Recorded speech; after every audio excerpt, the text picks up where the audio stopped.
Good evening and thanks for staying with us here on the Urban Debate at 9 p.m. We put the spotlight once more on the economy. And the big question that we are asking this festival season is, will things improve post-Diwali, or are we headed for a prolonged slowdown? Now, we've put together multiple angles to understand the state of economy today. 4 big angles that we bring to you. Let's begin with what's happening globally.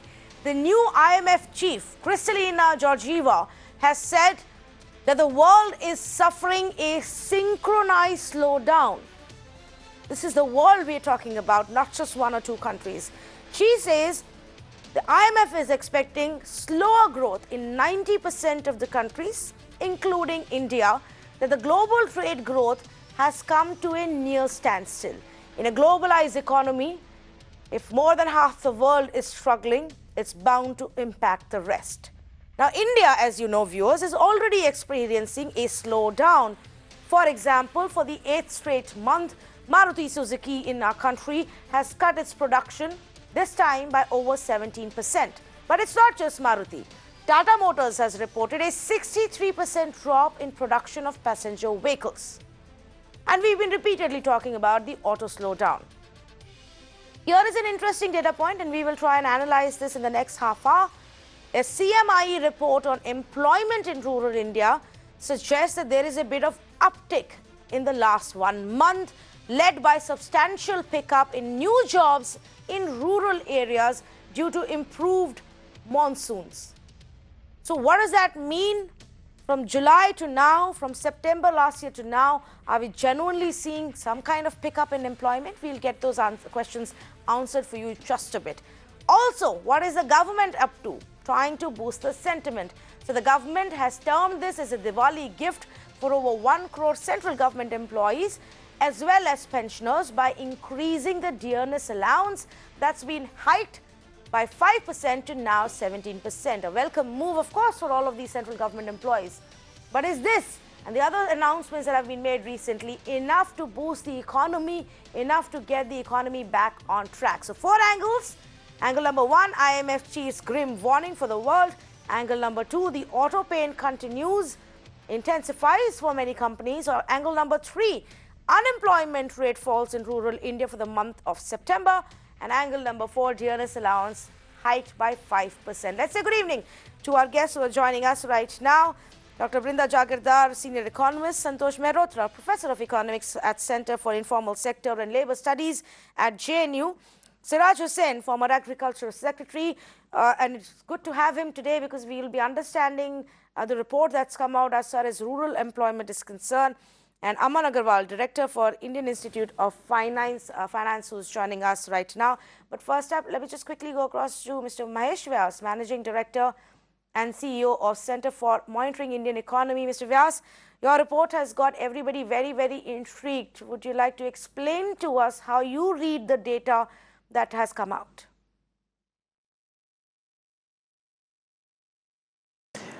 Well, we do see an increase in employment in the month of September. It's an unusually sharp increase, and that has raised a lot of questions as to, when there has been a steady decline in labor statistics, how do you explain a sudden increase of 7 million jobs in just 1 month? Particularly, there has been some juxtaposing that in 2018 we said that 11 million jobs were lost, and here exactly in 1 month we say 7 million jobs are added.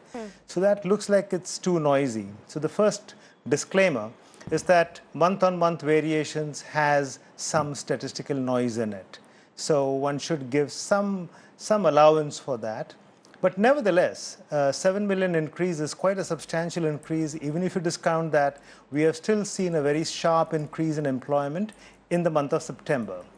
Now, of the 7 million jobs added in September, 6 million come from rural India. And the increase in urban India is just 1 million or a little less than that. So how do you explain the 7 million jobs addition in just 1 month? So it's easy to explain that.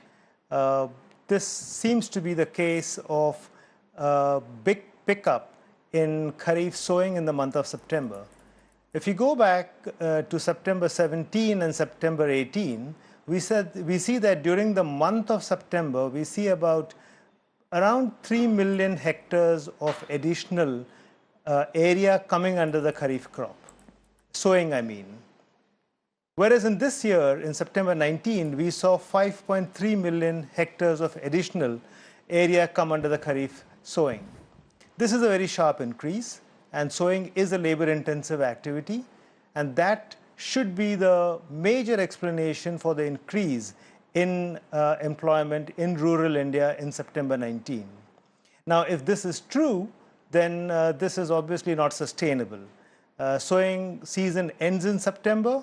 There will be a sharp drop. There will be some remainder of employment which will remain because of the seasonal festive season. But one can expect a small fall from the 7 million shoot up that we saw in September. Okay, that's very interesting, and thank you for putting it in that perspective. September usually we are told is also the month that sees this kind of uptick for the very same reason that you said. So if we keep that factor aside, Mr. Vyas, if we keep the Kharif sowing factor aside, are there other indicators that that your research throws up that shows that perhaps a turnaround is around the corner? Because the big question we are asking is, if the world is witnessing a slowdown, is our pain going to get worse?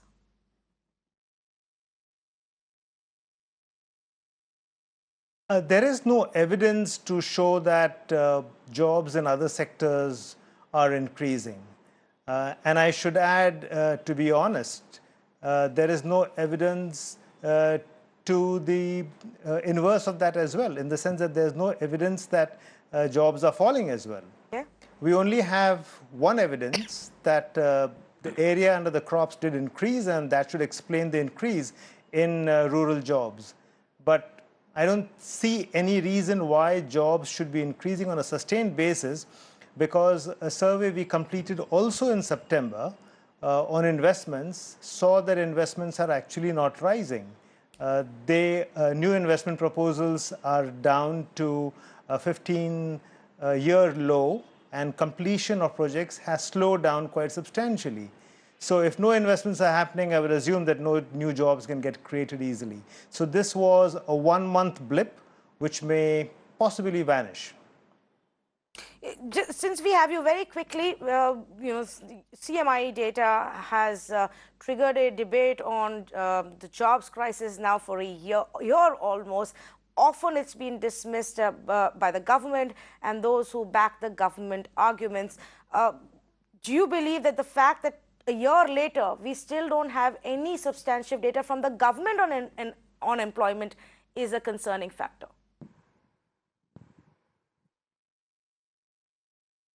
The government did put out the PLFS data, the NSSO's survey on employment and unemployment, and the numbers given by them, particularly for unemployment and labor participation, particularly unemployment rate in urban India, quarterly numbers more or less matched with the CMI survey. So if government agencies or government spokespersons swear by the NSS data, then I can just tell them that the CMI data says more or less the same thing. And they said that the unemployment in urban India in the last year, 17-18, was of the order of 9–9.5%. We said the same thing then. Correct. And we are saying now the unemployment rate in urban India is of the order of 10%. While they did release that data, they actually still don't back it full-heartedly and actually offer us simultaneously data about the growth in number of Ola and Uber cars and drivers, and all of that argument is presented along with NSSO. So I'm not too sure if government still takes it very seriously. Mahesh Vyas, thank you for joining us and shedding more light onto those numbers that CMI has put out. And to my other panelists, thank you for patiently waiting by. We just had him for a short time, so I had to just go to him first. But let me actually go across to Mr. Siraj Hussain. Mr. Hussain, would you agree with what Mahesh Vyas is saying about the uptick we are seeing in rural employment, that it could be temporary and simply linked to the Kharif sowing season?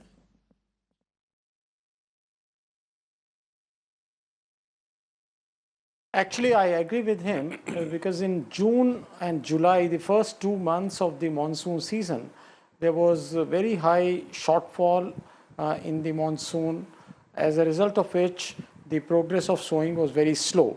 In fact, at that time, there was a very acute concern about the Kharif crop, but then we had very good rains in August and September, and in fact, September rains were some 130% of the long period average.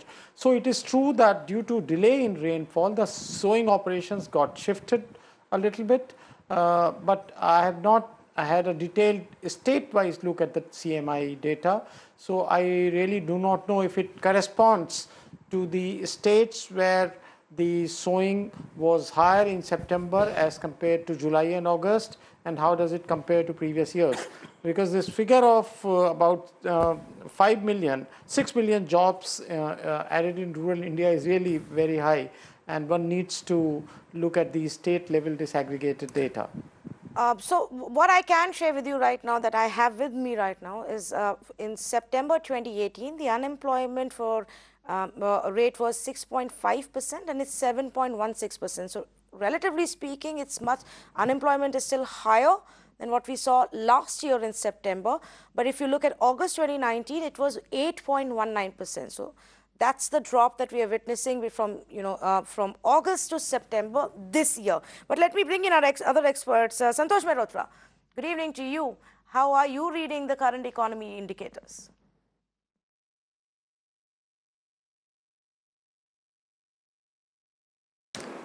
Well, the economic indicators are speaking for themselves. I don't think there's too much reading to be done. All the indicators suggest that growth is down, jobs are down, exports are not increasing, may not increase because, as the IMF executive director was saying, the last year or so we've seen most of the global economies on a downturn.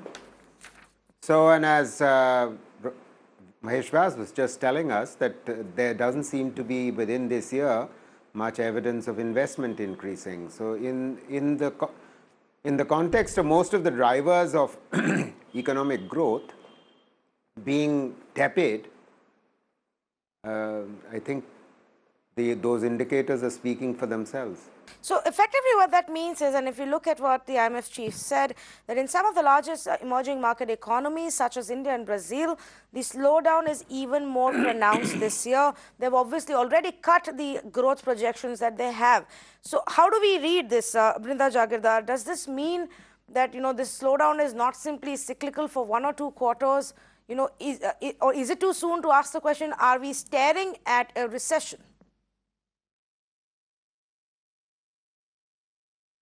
There is no doubt that we are in a slowdown, and if the global economy, which means 90% of the world, of the countries, would be facing a slowdown, as the IMF chief has said. So obviously India cannot be immune to that. But one thing, we are a consumption-driven economy, not dependent on, not a trade-driven economy, and we are not a major commodity-producing economy, so that we don't need to depend on world demand. So that really gives us some kind of a cushion.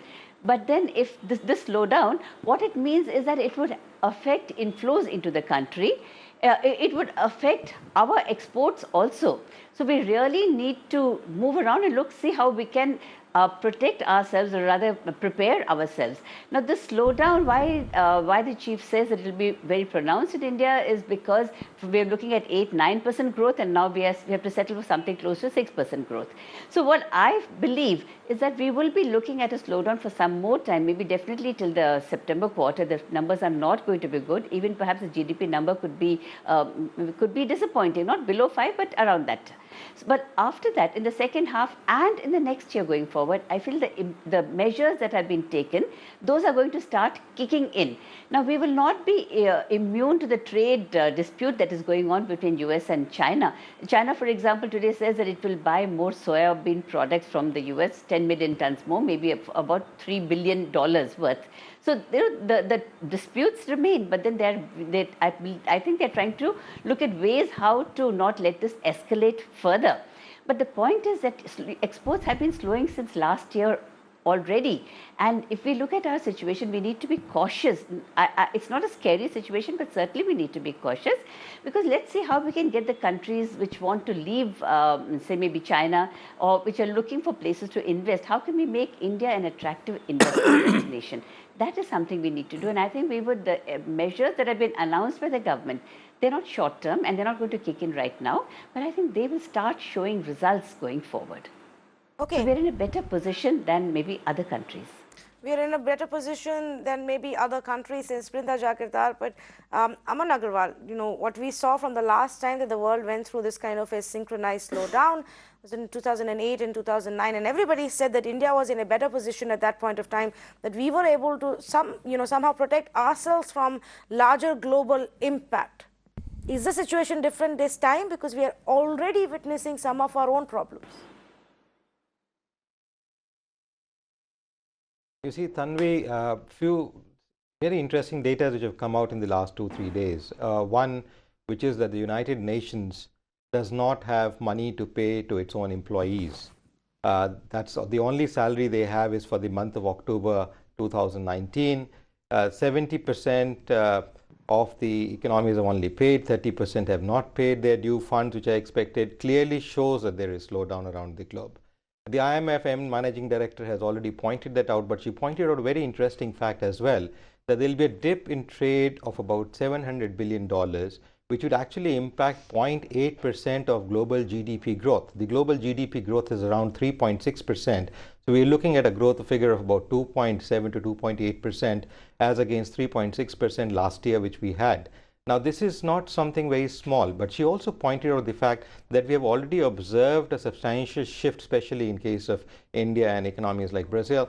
Please understand, as far as other macroeconomic factors are concerned and some of the steps taken by the government, we stand a much better and fairer chance in terms of coping up with what is happening around the globe. Please understand, we are sitting on foreign exchange reserves of about $434 billion, which has increased in the last 5-6 months. We have had a foreign direct investment flow, despite the fact that there are falls which are taking place, exports are going down. The Reserve Bank of India repo report, which came out the other day, clearly outlined that about $17 billion have come in the last 3 to 4 months. Now, these are some factors. The M3 is fairly under control. The inflation is under control. These are macroeconomic factors, data which are there. And with the CMI data coming out, you see 6 million jobs cannot be created by just shift because of a crop to be sown and so on and so forth. There is a shift which is taking place from across the country because of the unemployment figures which you have been talking about. So there is a reallocation from which we say from rural India to urban, from urban to rural again, for different kind of activities. And the fact that digital framework of businesses is growing, so there are those shifts which we are observing today. So in my opinion, we are still growing at 6%.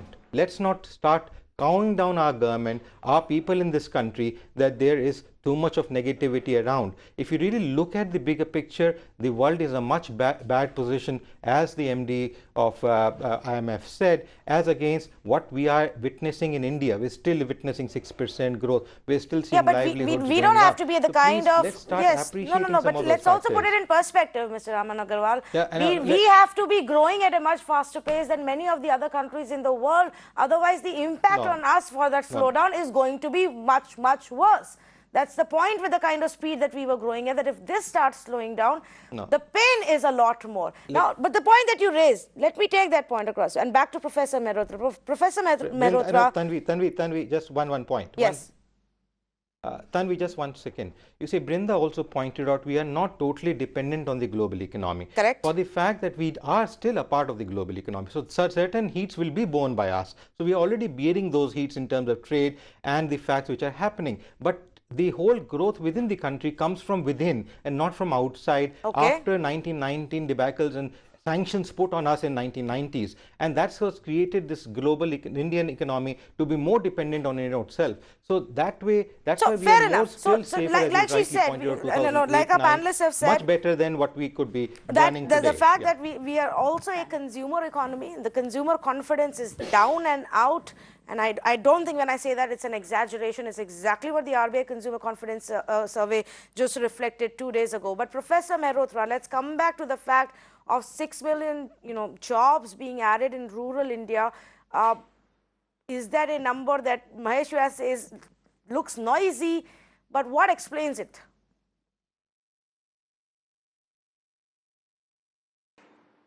Mahesh explained it.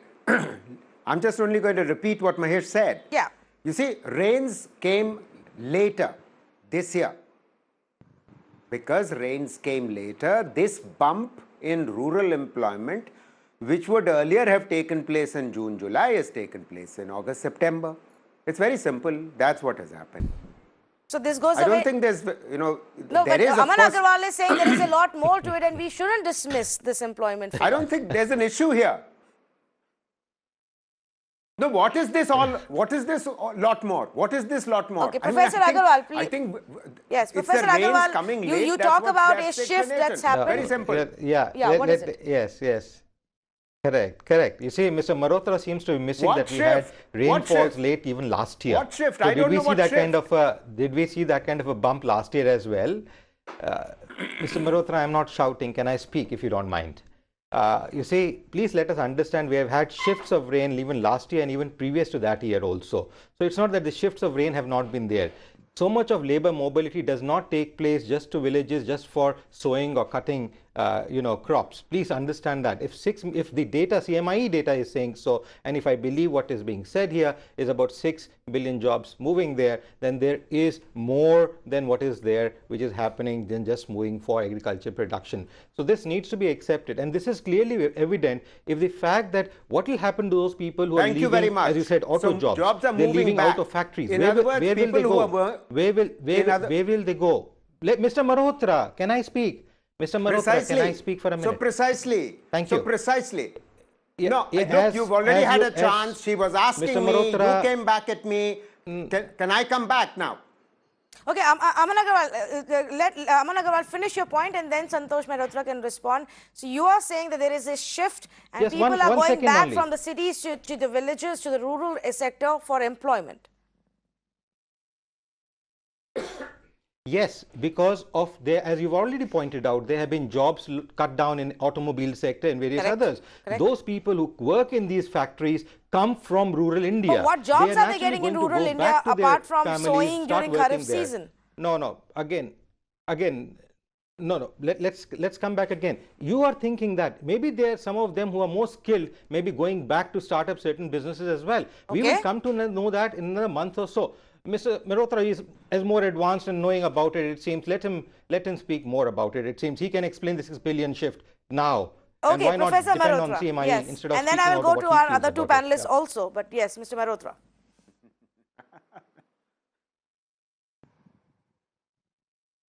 I'm going to only quote Mr. Agarwal. Mr. Agarwal is telling us that people have lost jobs in the urban areas and they have moved to rural areas. So jobs have moved from urban to rural areas. Does this mean an increase in jobs overall in the economy? Does this mean an increase in wage rates overall in the economy? The wage rates in rural areas are actually lower than they are in urban areas. So clearly, demand is going to be suppressed, which is exactly what the macro data is showing. That the consumption expenditure to GDP has systematically fallen over the last 2 years. And this is further demonstrated by the following fact, that because jobs are not growing overall, especially non-agricultural jobs are not growing. If anything, Mr. Agarwal has himself just admitted that non-agri jobs, which are better paying, are actually falling in number. That means more people are in agriculture. That means real wages in agriculture have fallen. That's exactly what the data is telling us. And if wages are falling and if jobs generally are falling, then demand is going to fall. And this is showing up in what? Another set of macro data. What is being shown up is that if people are maintaining consumption, they are doing it only on the basis of dis-saving. In other words, household savings have been falling. Household savings as a proportion of GDP, which were 24% in the year 2012, have fallen systematically over the last 6 years to 17%. a good 7 percentage point decline in household savings. In other words, if household savings have continued to decline, we shouldn't be too surprised that the investment to GDP has also been falling. It's quite another matter that the government might be pumping in, doing all the right things, the government might be pumping in money into the banks, but the consumer confidence is not there. Investors don't want to invest, they don't want to borrow. That's why the investment rate is not going to rise. Okay. Brinda Chakadar, would you like And to come exports, let me just say a few words about exports. Okay. Our Yes. export to GDP ratio, our export to GDP ratio has systematically fallen from about 25% of GDP to about 17% of GDP. So, we can continue to pat ourselves on the back. The government is indeed trying its best, but the economy has continued to slow down. I'm sorry, what is one to say? It's government data. I'm only repeating to you what government data is telling us. Yes, I take your point there, Brinda Jagadar, but would you want to also weigh in on this aspect of if there are these 6 million additional jobs, is there more to it than a Kharif sowing season? Is it a genuine shift of all the people who've lost their jobs in small businesses, in auto production facilities who've gone back to rural areas? I would believe that there is a genuine shift, but we need some more study and examination into this. For example, anecdotal evidence tells you that, and from people I've been talking to, I gather that the living conditions and the opportunities in rural areas have improved dramatically, whether it's healthcare, whether it's electricity, whether it's living conditions, houses. So people are much more comfortable going back, maybe if they have to. But like I said, there are opportunities. Somebody who's driving a cab in Bombay says, I don't want to live here in these conditions. I'd rather go home. And I'll buy a taxi, and I started taxi service in my area. Now, this is what some people have told me. So I'm just quoting that anecdotal evidence. But we need a little more deeper study into what exactly is happening. But clearly something is happening, and it's maybe it's agriculture this time, but food processing, rural industries. There's a lot of focus on improving all this, and with the better roads, they don't need to come into urban areas to live. They can work from where they are in smaller areas also, in the tier 2, tier 3, tier 4 cities, etc. So I think we need a little more study. I haven't done the study, so I'm not able to quote any numbers on this, but I think we need somebody to look into it a little more closely and see what is happening. But clearly, definitely something is happening, and a shift is also happening. Now, having said this, let me say that we also need to be cautious, because our reserves to GDP, our reserves to debt, for example, earlier debt could cover about 80%, our reserves could cover about 80% of the debt, and this is now about 76% now, 2019 data put out by RBI. Similarly, reserves, how much of import cover do we have? So we had something like close to 11 months import cover last year, but our reserves can cover only about 9 odd months imports now. So it's something we need to watch out, something we need to really be cautious about, but it's not as if it's all gloom and doom. Given the front ending of infrastructure spending by the government spending in general, but where is the low government interest rates spending? and the policies that have been all on paper. So, firstly, we don't even know the spending. If those figures add up, the government is getting zero revenue, not zero, but barely any revenue. They're further giving corporate tax cuts, that which essentially means they're going to be cutting their spending even more. Where is the expenditure coming from? No, I don't believe the government is going to cut its spending, because this spending is actually spurring growth. What they will do now, let's forget that we are going to get in more money from disinvestment, for example, and they are looking to divest even profitable companies. So not just offloading something that doesn't work, but even companies where the market would be interested and would pay a good price for it. So there are other areas, the non-tax areas are where money will come in, and the government is definitely not on a back foot now.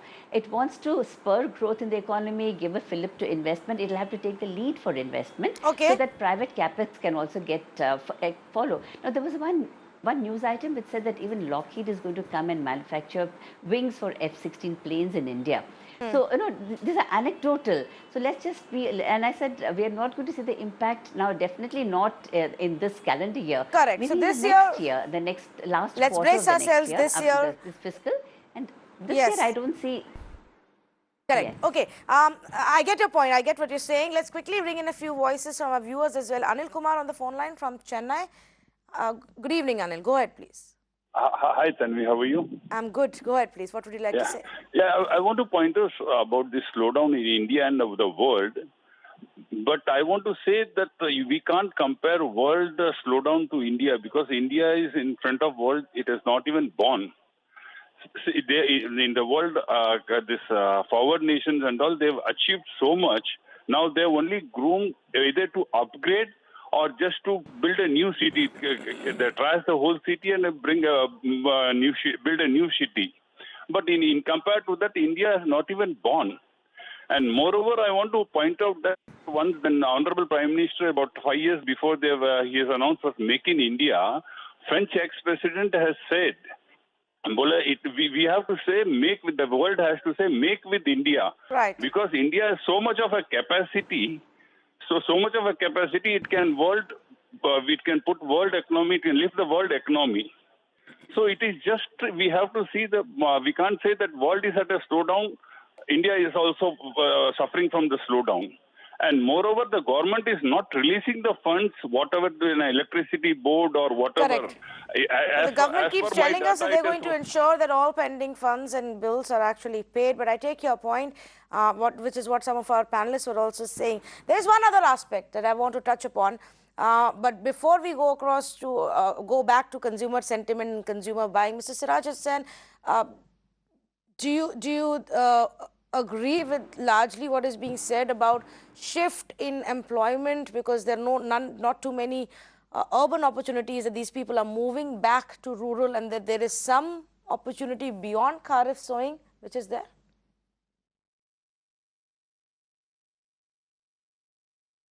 No, I do not agree. In fact, I feel a little disappointed that even professionals take the political line. It is the job of the professionals to show the mirror to the government and to communicate what is actually happening on the ground. I have followed food processing sector for some time. The wages in the food processing sector, in fact, are lower than the agricultural wages. So even if a little bit of labor has moved from urban areas to food processing, first of all, I doubt it very much. They would earn very low wages, and that would be reflecting in the decline in rural wages. So I do not think that this shift will have any long-term implication.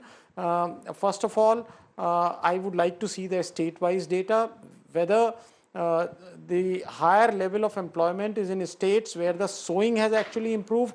See, rural labor got employed in construction sector between 2008 and 2014. Now we have seen today itself reports have come that in NCR, Mumbai and all other regions the construction sector is still in decline.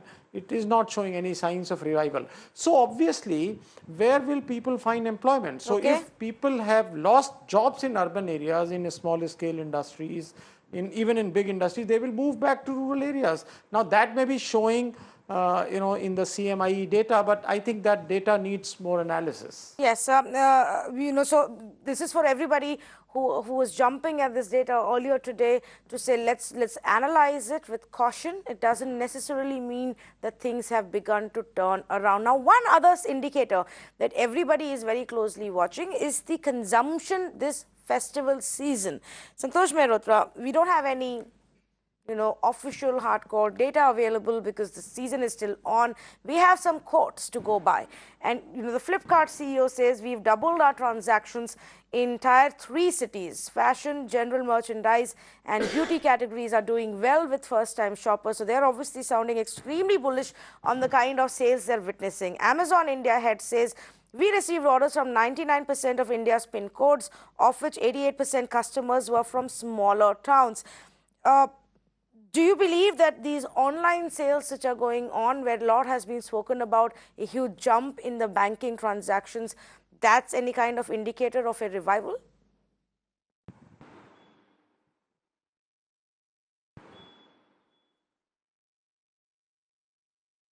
it's good news that there is some sort of revival that these online transactions are seeing. But do we know that these online transactions are in addition to what was happening till last year offline? Do we know that? I don't think we know that. And what we do know is that overall consumption to GDP is declining. So I don't know how much, of course, Amazon should get very excited, Flipkart should get very excited. And I don't grudge them one bit. But is this a shift of demand from the offline sector to the online sector, which is certainly what's happening to a significant extent, but does this amount to offline plus online actually overall increasing? Probably not. Okay, fair enough point. Aman Agarwal, would you like to weigh in? At least people are buying. Can we say that? They've begun to show more interest in spending some money? I think the information is too micro to actually go about making those kind of inferences. However, one thing which I would like to bring forth here is that the pockets of the rural India are much more deeper than the pockets of people living in the urban zones, which typically depend on bank financing and banks for large part of their activities, including credit cards and others. So from that perspective, even if they have more people living in the rural areas, they are actually cash-rich people, and that's where you will see more boost come up. So in my opinion, whatever, irrespective of what CMI data says, irrespective of what the wages, I think that is very clearly identified by even MD of the IMF, and even the Fed, Powell said 2 days back about the way central banks are reducing, the way wages are going down across the globe. So it is not a question of what are we earning, what are we able to save and put it on consumption or for use for great. I think that's more important. And as even the MD and I have been speaking about, it's the real growth which is felt by people at large parts of the country, instead of just the factor of growth of 8% or 9% or 10% or my earning. And that's what we saw in Japanese model as well. People started earning in Japan huge amounts, but their consumer income, which was remaining at the end, or the amount they had at the end of the day, was very little. So it's important that what we have and what we do. So this is an indication, yes, from one perspective. But the more indicative part which you spoke of was that these people have said that the sales which have come is from rural part of India, not from the urban part of India. That is again in consensus with the CMI data, which clearly means that people who have got used to these new technology-based structures are actually shifting on, and they are basically maybe consuming. That's only a hunch. So I cannot really make the beginning. Let's see because I don't have that data with me. If in a further few months, data continues to show us the same trend. It can't be on the basis of one data point. It definitely cannot be on the basis of just 1 month of information. If we are talking about the larger economy, if we're talking about a turnaround in this economy, we will have to wait and see what happens in the coming few months. But largely, all of our experts are in agreement that at least this year and maybe few more months, the pain is not going away. Yes, the government has taken a few steps to largely boost the sentiment and maybe fix a few long-term issues, but is that going to be enough? And if the world economy starts going down, will that make our turnaround even longer? Will it mean that we will have to be in the state of slowdown, in the state of jobs crisis, in the state of lack of consumer confidence, and a bleak future environment for a longer period of time? We've explained to you the experts who put out the CMI data on unemployment have come to this show and told you that this could just be a blip. Don't take it too seriously. So let's wait and watch to see what comes next. Mirror Now will continue with its big focus on economy because that is what impacts you on a daily basis. We've got some breaking news coming in.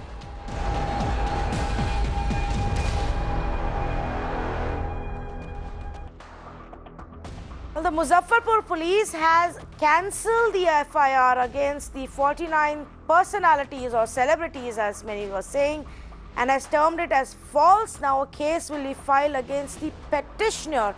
Now this is a significant turnaround that's happened, especially because this was a court-ordered F.I.R. Shyam is on the phone line to help us understand what just happened. Shyam?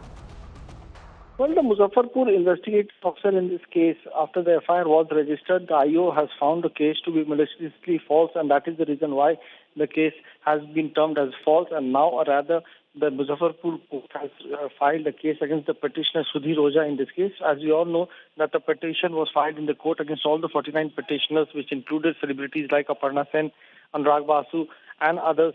And that was the reason why the CJM court had ordered local police station to register an F.I.R. against all these 49 celebrities who had written a letter to the Prime Minister. So after the case was registered, the investigating officer was asked to look into the truth of the case, and after his investigation, he termed the case to be maliciously false, and that is the reason why he cancelled the F.I.R. and now rather an F.I.R. has been registered against the petitioner Sudhir Ojha, who is a local social activist and a lawyer in Muzzafarpur. All right, so that's interesting. Obviously, an F.I.R. was filed on the order of the court, investigation carried out, the case found to be false and malicious, and now that case has been dropped. Sedition case against these 49 celebrities who wrote a letter simply to the Prime Minister expressing their concern over lynchings has now been dropped. But the debate largely still continues over lynchings and whether we should be even talking about it or not, and what that really does to the image of this country. Shyam, thanks so much for joining us. But this actually brings us to the next big conversation point. The number of lynchings in our country, and if they are of any concern, or if it's just a conspiracy that is being hatched to malign the government, to malign the image of our country by saying, oh, look at this, minorities and Dalits are being targeted in our country. Today, in fact, yesterday, the RSS Chief, Mohan Bhagwat, waded into this controversy with his remarks. He said that lynching is a Western construct and shouldn't be used in the Indian context to defame the country. The RSS Chief was speaking at a Dasera event in Nagpur in Maharashtra. I have two panelists who will join us on this big conversation, but before we go across to them, let's listen in to Mohan Bhagwat. उदारता की हमारी परंपरा है, सबके स्वीकार की हमारी परंपरा है। यहाँ ऐसी बातें कभी हुई नहीं, जिन देशों में हुई वहाँ उनके लिए शब्द है। जैसे एक शब्द चला पिछले साल, लिंचिंग, ये क्या हमारे यहाँ होता था कभी? हुआ है? I must also say that Mohan Bhagwat did say that whatever the crime that's taking place in our country shouldn't happen. There is no justification for it. But it's interesting the way he says that lynching तो हमारे देश में कभी होता ही नहीं था. ये तो Western concept है. The big debate obviously is it problematic that lynchings are happening in our country, or is it problematic that we are talking about it? Because if you talk about it and if you write letters to Prime Minister, you may end up facing a sedition case against you. Let's say good evening to Rakesh Sinha, Member of Parliament of the Rajya Sabha, joining us this evening, and Pawan Verma, former Member of Parliament of Rajya Sabha. Good evening to both of you gentlemen. Mr. Sinha, this debate that happens, do you agree that often we deviate from the actual topic of lynchings and start talking about, oh, why did you speak about one kind of lynching and not the other, and the fact that you're speaking up is only maligning the image of our country? You know, there are two dimensions of Mohan Bhagwatji's speech. One is the empirical dimension, in which he outrightly, unequivocally condemned all kinds of violence-based action of any individual, whosoever may be. He has not named any community, has not named any ideology, left, right, center, Hindu, Muslim, Christian or Jews. He categorically said that anyone who perpetuates violence should be punished. He also suggested Swayamsevaks in the government to enforce the law strictly against them, and if these laws are not sufficient, kindly make a new law. This is one dimension, and that I think in democracy, if something good is coming, we must engage in debate in constructive way rather than deconstructing it for no result. Correct. Second important dimension, more important dimension, is the normative dimension. That normative dimension is that he has initiated debate. Every society, every civilization passes through some kind of conflict. No society is free from conflicts. But the nature of social conflict and nature of resolution, that is the mainstream nature of resolution, because all types of conflicts take place in all the places. But the major resolution and major problems, he talked about that. Just I'm just mentioning, which I wouldn't like to mention, but this is a pertinent here debate without hurting any community. In Islamic society, there is a punishment for rape, there is a punishment for theft.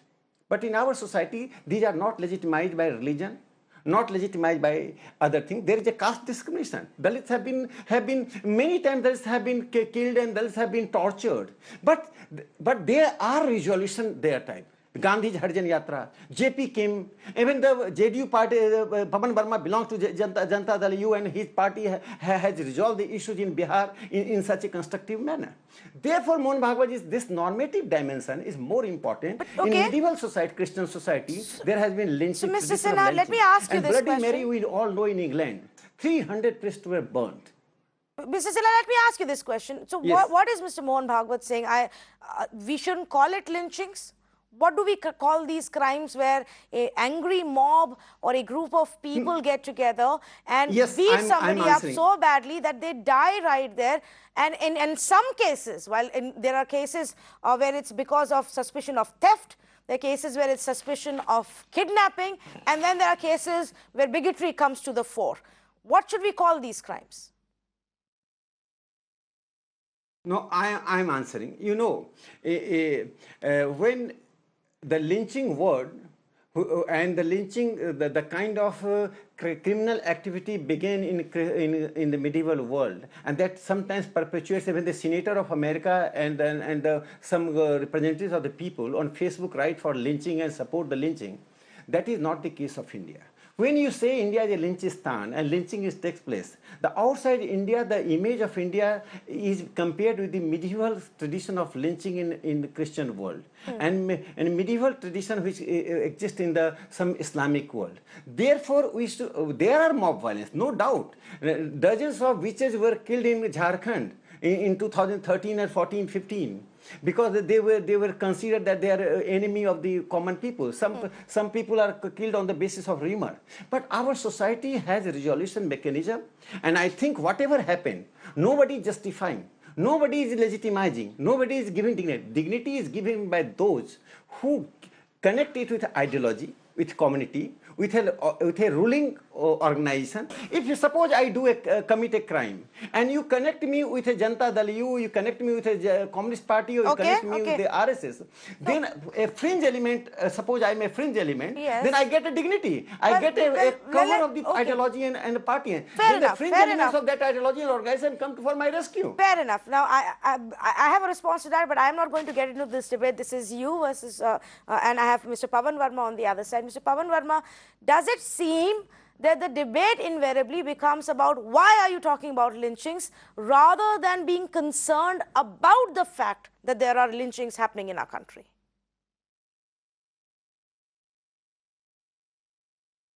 You know, Tanvi, I'm a proud Hindu.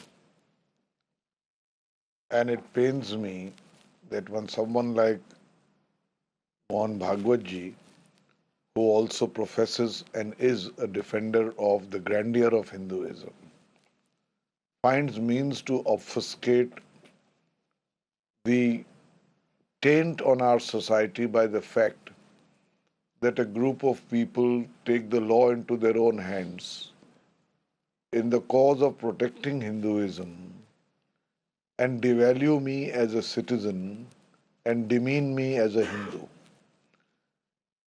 To talk about lynchings in a democracy and the taint they put on our society is a tribute to the vibrancy of our democracy. It is not an attempt to defame us in any way.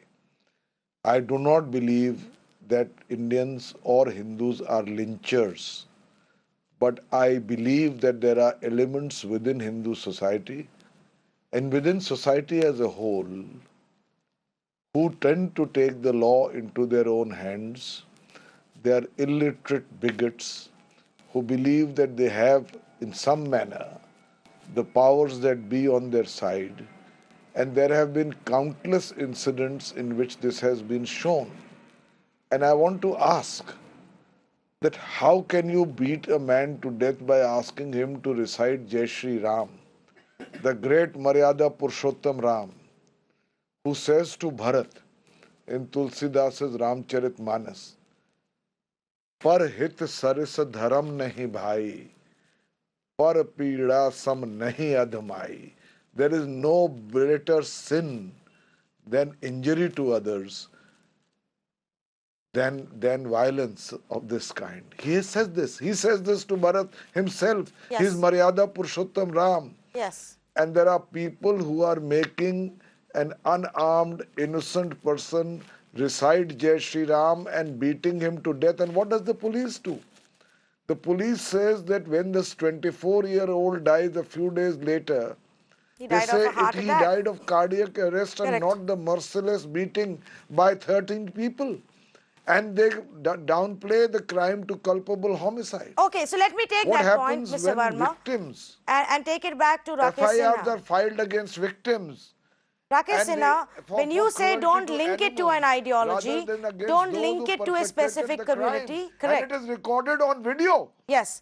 So Rakesh Sinha, when you say don't link it to an ideology, don't link it to a specific community, then how do we explain the fact that in most of these cases, especially the ones that made it to the national headlines, every attempt was made to dilute the case to protect the accused? No, I have a question to Mr. Pawan Verma.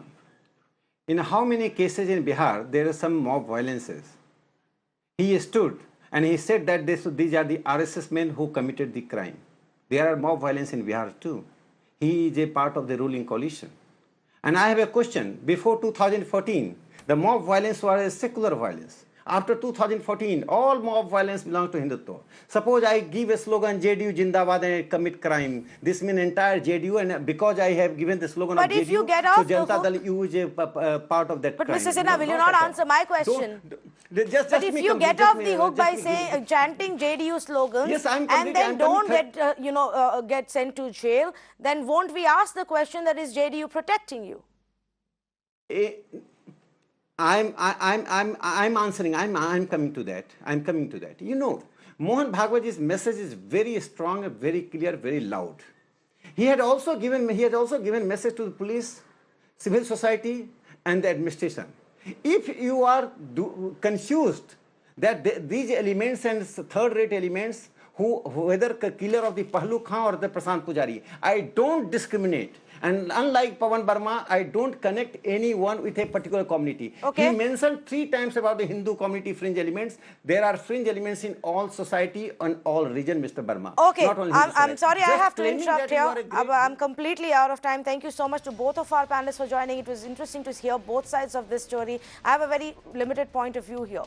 The concern in our country needs to be the lynchings. It doesn't matter if the lynchings are for child kidnapping or for theft or over hatred, caste discrimination or religion. The fact of the matter is that it's happening. And rather than addressing this problem, we are getting embroiled in a debate about why we are talking about it and why we didn't talk yesterday or why we didn't talk 10 years ago. We are completely diluting the debate by not focusing on the core issue, which is this hate crime. Thank you so much for joining us on this debate.